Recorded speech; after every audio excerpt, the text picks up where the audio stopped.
টিঙৰ বিধায়ক আমিনুল ইছলামক দেশ বিৰোধী মন্তব্য দিয়া বিষয়টোক লৈ ইতিমধ্যে গ্ৰেপ্তাৰ কৰা হৈছে আৰু আদালতত হাজিৰ কৰোৱাৰ পিছত এই মুহূৰ্তৰ ব্ৰেকিং নিউজ আমিনুল ইছলামক 4 দিনৰ বাবে আৰক্ষীৰ জিম্মালৈ প্ৰেৰণ কৰা হৈছে। নগাঁও আৰক্ষীয়ে নগৰ আদালতত হাজিৰ কৰাইছিল আমিনুল ইছলামক আৰু আমিনুল ইছলামক 4 দিনৰ বাবে আৰক্ষীৰ জিম্মালৈ প্ৰেৰণ কৰিছে নগৰ আদালতে। এই মুহূৰ্তৰ গুৰুত্বপূৰ্ণ আপডেট জনাইছো 7 দিনৰ বাবে বিধায়ক আমিনুল ইছলামক জিম্মাত বিচাৰিছিল আদালতত আৰক্ষীয়ে, কিন্তু 4 দিনৰ বাবে জিম্মালৈ প্ৰেৰণ কৰা হৈছে আৰু ইতিমধ্যে বিধায়ক আমিনুল ইছলামৰ বিৰুদ্ধে ভাৰতীয় ন্যায় সংহিতাৰ 152 ধাৰাৰ গোচৰ ৰুজু কৰা হৈছে আৰু যি গোচৰ হৈছে দেশৰ অখণ্ডতা সুৰক্ষা আৰু নিৰাপত্তাৰ প্ৰতি ভাবুকি অনা বিষয়ক লৈ ধাৰা। ভাৰতীয় ন্যায় সংহিতাৰ 152 ধাৰা, যি ধাৰাৰ অধীনত যাৱজ্জীৱন কাৰাদণ্ড পৰ্যন্ত হ'ব পাৰে। এই মুহূৰ্তৰ গুৰুত্বপূৰ্ণ আপডেট জনাইছো নগাঁৱৰ আদালতত হাজিৰ কৰোৱাৰ পিছতেই AIDFৰ বিধায়ক আমিনুল ইছলামক 4 দিনৰ বাবে আৰক্ষীৰ জিম্মালৈ প্ৰেৰণ কৰা হৈছে। আমি পোনে সংযোগ স্থাপন কৰিছো আমাৰ নগাঁও ব্যুৰো তপন কুমাৰ বৰাৰ সৈতে। তপন বৰা, আপোনাৰ ওচৰলৈ আহিছো। টিঙৰ বিধায়ক আমিনুল ইছলামক 4 দিনৰ বাবে আৰক্ষীৰ জিম্মালৈ প্ৰেৰণ কৰা হৈছে আৰু কি আছে তথ্য? এই মুহূৰ্তত গুৰুত্বপূৰ্ণ আপডেট জনাইছো আমি। নগাঁৱৰ আদালতত হাজিৰ কৰোৱা হৈছিল টিঙৰ বিধায়ক আমিনুল ইছলামক আৰু আমিনুল ইছলামক হাজিৰ কৰোৱাৰ সময়ত আৰক্ষীয়ে বিচাৰিছিল 7 দিনৰ বাবে জিম্মাত, কিন্তু আদালতে 4 দিনৰ বাবে জিম্মাত প্ৰেৰণ কৰিছে আমিনুল ইছলামক। আমিনুল ইছলামে কি মন্তব্য কৰিছিল সেয়া আপোনালোকক জনাইছো। আমিনুল ইছলামে মন্তব্য কৰিছিল পেহেলগামৰ ঘটনাক লৈ। পেহেলগামৰ ঘটনা সন্দৰ্ভত আমিনুল ইছলামৰ মন্তব্য আছিল চাঞ্চল্যকৰ। প্ৰধানমন্ত্ৰী মোদী, কেন্দ্ৰীয় গৃহমন্ত্ৰী অমিত শ্বাহলৈ আঙুলি টোৱাইছিল। পুলৱামাৰ ঘটনা সন্দৰ্ভতো ষড়যন্ত্ৰ থকা বুলি উল্লেখ কৰিছিল আমিনুল ইছলামে। আজি নগাঁৱত চিভিল হাস্পাতালত স্বাস্থ্য পৰীক্ষা কৰোৱাৰ অন্তত নগাঁৱৰ আদালতত হাজিৰ কৰোৱা হৈছিল আমিনুল ইছলামক আৰু তাৰ পিছতেই আমিনুল ইছলামক আদালতে 4 দিনৰ বাবে আৰক্ষীৰ জিম্মালৈ প্ৰেৰণ কৰিছে আৰু ইতিমধ্যে আমিনুল ইছলামৰ এই মন্তব্যক ব্যক্তিগত মন্তব্য আখ্যা দিছে AIDFৰ সভাপতি বদৰুদ্দিন আজমলে। আজিৰ দিনটোত মুখ খুলিছে AIDFৰ আন এগৰাকী বিধায়ক ৰফিকুল ইছলামে আৰু ৰফিকুল ইছলামেও কৈছে এয়া আমিনুল ইছলামৰ ব্যক্তিগত মন্তব্য। আমিনুল ইছলামৰ মন্তব্যক লৈ শাসক বিৰোধীৰ মাজত তীব্ৰ প্ৰতিক্ৰিয়া অব্যাহত আছে। এই মুহূৰ্তত আমি দৰ্শকসকলক জনাইছো বিজেপিৰ ফালৰ পৰা কোৱা হৈছে আমিনুল ইছলাম ভাৰতীয় হয় নে নহয় তাক লৈ সন্দেহ আছে। বিধায়ক হেমাংগ ঠাকুৰীয়াৰ মন্তব্য এয়া। আমিনুল ইছলাম সন্দৰ্ভত এই মন্তব্য আগবঢ়াইছে হেমাংগ ঠাকুৰীয়াই। আনপিনে অখণ্ড ভাৰতৰ কথা কৈছে ৰফিকুল ইছলামে। ৰফিকুল ইছলামে মন্তব্য কৰি কৈছে পাকিস্তানক মানচিত্ৰৰ পৰা আঁতৰাই দিব লাগে, এনে মন্তব্য কৰিছে AIDFৰ আন এগৰাকী বিধায়ক ৰফিকুল ইছলামে। কিন্তু আমিনুল ইছলামৰ মন্তব্য কোনোপধ্যেই গ্ৰহণযোগ্য নহয় বুলি ইগৰাকীৰ পিছত সিগৰাকী ৰাজনৈতিক নেতাৰ মন্তব্য। আমি পোনে সংযোগ স্থাপন কৰিছো আমাৰ নগাঁও ব্যুৰো তপন কুমাৰ বৰাৰ সৈতে। তপন বৰা, আপোনাৰ ওচৰলৈ আহিছো। আমিনুল ইছলামক আদালতত হাজিৰ কৰোৱাৰ পিছত 4 দিনৰ বাবে আৰক্ষীৰ জিম্মালৈ প্ৰেৰণ কৰা হৈছে আৰু কি আছে শেহতীয়া সবিশেষ তথ্য? তপন।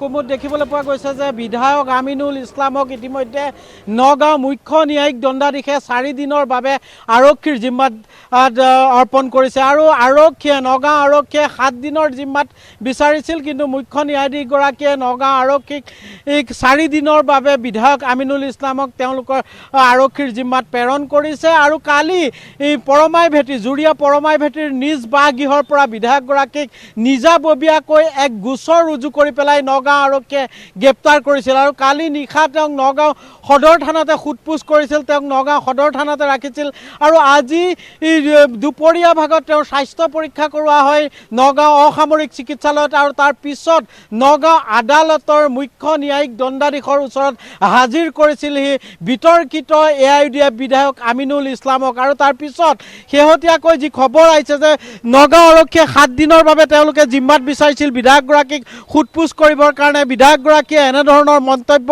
কি কাৰণে এনেধৰণৰ ৰাষ্ট্ৰদ্ৰোহী মন্তব্য প্ৰদান কৰিছিল তাৰ ওপৰত তেওঁলোকে তদন্ত কৰিবৰ কাৰণে 7 দিনৰ জিম্মাত বিচাৰিছিল নগাঁও আৰক্ষীয়ে, কিন্তু মুখ্য ন্যায়াধীশে ইতিমধ্যে 4 দিনৰ বাবে আৰক্ষীৰ জিম্মালৈ প্ৰেৰণ কৰিছে বিধায়ক আমিনুল ইছলামক। আৰু নগাঁও সদৰ থানাত যি 375/25 নম্বৰৰ যিটো যিটো গোচৰ ৰুজু হৈছিল সেই গোচৰৰ 347 নম্বৰৰ যিটো গোচৰ ৰুজু হৈছিল সেই গোচৰৰ ওপৰত ভিত্তি কৰি পেলাই নগাঁও আৰক্ষীয়ে ইতিমধ্যে আমিনুল ইছলামক গ্ৰেপ্তাৰ কৰিছিল আৰু আমিনুল ইছলামে যি পেহেলগামত যি সন্ত্ৰাসবাদীৰ যি নৃশংস আক্ৰমণৰ ঘটনা সংঘটিত হৈছিল, যি ঘটনাক লৈ পেলাই দেশজুৰি প্ৰতিক্ৰিয়াৰ সৃষ্টি হৈছিল, সকলোৱে একেমুখে ধিক্কাৰ দিছিল, সন্ত্ৰাসবাদীৰ বিৰুদ্ধে কঠোৰ ব্যৱস্থা গ্ৰহণৰ দাবী উত্থাপন কৰিছিল। কিন্তু সেই মুহূৰ্তত বিধায়ক আমিনুল ইছলামে পেহেলগামৰ এই সন্ত্ৰাসবাদীৰ আক্ৰমণৰ ঘটনাৰ অন্তৰালত প্ৰধানমন্ত্ৰী আৰু গৃহমন্ত্ৰীৰ ষড়যন্ত্ৰৰ গুণ পোৱা বুলি মন্তব্য প্ৰকাশ কৰিছিল। এক বিতৰ্কিত মন্তব্য দিছিল, তেওঁ এক সাম্প্ৰদায়িক মন্তব্য প্ৰকাশ কৰিছিল আৰু তাৰ পিছতে ৰাজ্যজুৰি ব্যাপক প্ৰতিক্ৰিয়াৰ সৃষ্টি হৈছিল। ৰাজ্যৰ সৰ্বত্ৰে বিধায়ক আমিনুল ইছলামক গ্ৰেপ্তাৰ কৰিব লাগে বুলি দাবী উত্থাপন কৰিছিল। গুৱাহাটীত এজাহাৰ দাখিল কৰিছিল বিধায়ক আমিনুল ইছলামৰ বিৰুদ্ধে, কিন্তু নগাঁও আৰক্ষীয়ে নিজাববীয়াকৈ এক গোচৰ ৰুজু কৰি পেলাই তেওঁলোকে আমিনুল ইছলামক গ্ৰেপ্তাৰ কৰিছিল আৰু আজি মুখ্য ন্যায়িক দণ্ডাধীশৰ ওচৰত হাজিৰ কৰাৰ পিছত আমিনুল ইছলামক যদিও নগাঁও আৰক্ষীয়ে 7 দিনৰ বাবে বিচাৰিছিল তেওঁলোকৰ জিম্মাত, কিন্তু মুখ্য ন্যায়িক দণ্ডাধীশে 4 দিনৰ বাবে আৰক্ষীৰ জিম্মাত প্ৰেৰণ কৰিছে AIDFৰ বহু বিতৰ্কিত বিধায়ক আমিনুল ইছলামক।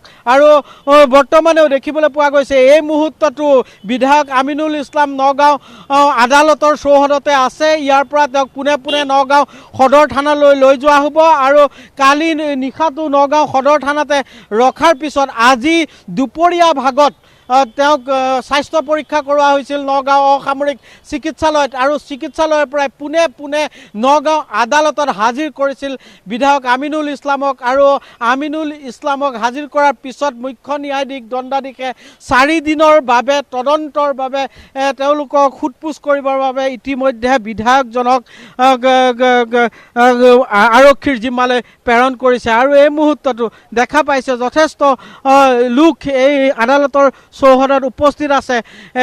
বিধায়ক আমিনুল ইছলামক কালি পৰমাই ভেটিৰ জুৰীয়া পৰমাই ভেটিৰ নিজ বাসগৃহৰ পৰা গ্ৰেপ্তাৰ কৰিছিল আৰু তাৰ পিছত আজি আদালতৰ হাজিৰ কৰে আৰু আদালতত হাজিৰ কৰাৰ পিছত মুখ্য ন্যায়িক দণ্ডাধীশে 4 দিনৰ বাবে আৰক্ষীৰ জিম্মাত প্ৰেৰণ কৰিছে। কিন্তু বিধায়কগৰাকীয়ে যেনেধৰণৰ মন্তব্য প্ৰকাশ কৰিছিল, পেহেলগামত সন্ত্ৰাসবাদীৰ যি ভয়ংকৰ আক্ৰমণ, যি নিৰীহ পৰ্যটকৰ ওপৰত ধাৰাসাৰ গুলীবৰ্ষণ কৰিছিল, য'ত 26জনকৈ লোকৰ মৃত্যু হৈছিল, সেই ঘটনা যেতিয়া দেশবাসীয়ে একেমুখে নিন্দা কৰিছিল, গৰিহণা দিছিল, সন্ত্ৰাসবাদৰ বিৰুদ্ধে কঠোৰ ব্যৱস্থা গ্ৰহণ কৰিব লাগে বুলি সৰ্বদলীয় বৈঠকতো সিদ্ধান্ত গ্ৰহণ কৰিছিল, তেনে অৱস্থাত কিন্তু বিধায়ক আমিনুল ইছলামে এই সন্ত্ৰাসবাদীৰ আক্ৰমণৰ ঘটনাৰ আঁৰত মুখ্যমন্ত্ৰী আৰু গৃহমন্ত্ৰীৰ ষড়যন্ত্ৰৰ গুণ পোৱা বুলি তেওঁ মন্তব্য প্ৰকাশ কৰিছিল। গতিকে এনেধৰণৰ যি মন্তব্য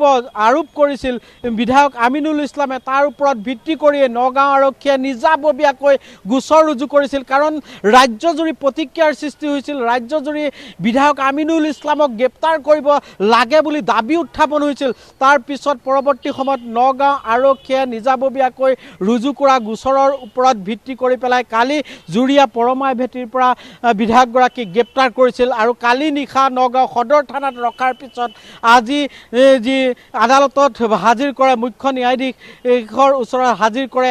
আৰু মই পুনৰ জনাইছোঁ যে নগাঁও আৰক্ষীয়ে 7 দিনৰ বাবে জিম্মাত বিচাৰিছিল বিধায়কগৰাকীক, কিন্তু মুখ্য ন্যায়িক দণ্ডাধীশে 4 দিনৰ বাবে আৰক্ষীৰ জিম্মালৈ প্ৰেৰণ কৰিছে বিধায়ক AIDFৰ বহু বিতৰ্কিত বিধায়ক আমিনুল ইছলামক।